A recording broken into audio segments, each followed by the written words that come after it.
خاندان کی کوئی خاتون تھی, ان کے لیے ایک رشتہ آیا, مجھے بھیج دیا انٹرویو لینے کے لیے نا کہ لڑکا ہے, ذرا آپ اس سے پوچھیں کہ بھئی یہ کیا کرتا ہے. میں اس سے پوچھ رہا ہوں کہ جناب آپ کرتے کیا ہیں.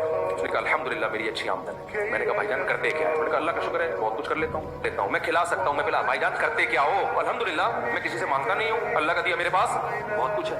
اس کا مطلب کک بھی نہیں. بتا تو صحیح کرتا کیا ہے, کہاں سے آ رہا ہے تیرے پاس پیسہ. تو اگر وہ ایکسپلین نہیں کر پا رہا ہے, اٹ مینس کہ وہ کچھ بھی یا تو غلط کر رہا ہے, کچھ بھی نہیں کر رہا. تو مبہم بات جو بھی کر رہا ہوتا ہے نا, وہ اس کی علامت ہوتی ہے کہیں نہ کہیں وہ ڈنڈی مار. پھر اس نے بہت زیادہ میں اصرار کیا, اس کا ٹرانسپورٹیشن کرنا اور مشکل میں ڈال دیا مجھے. ٹرانسپورٹیشن کا تو مطلب کچھ چیز یہاں سے وہاں ٹرانسفر کر رہا ہے, لیکن کیا کر رہا ہے, کنٹینر یہاں سے امریکہ بھیج رہا ہے گندم کے, یا وہاں سے منگوا رہا ہے. بھائی آپ کا دفتر کدھر ہے, کدھر بیٹھ کے ٹرانسپورٹیشن سے بتایا فلاں جگہ میں پہنچ گیا وہاں. تو بیچارہ کوئی ایسا مسئلہ نہیں تھا, وہ نیچے سے ٹرک مزدور تھا, وہ مزدور اٹھا کے وہ ٹرک پہ. کوئی غلط بات نہیں ہے, لیکن آپ اسے پھوٹو کہ میں مزدور ہوں, میں سامان لوڈ کرتا ہوں ٹرکوں پہ. جو بات ہے وہ تو بتاؤ نا, چھپا کیوں رہے ہو.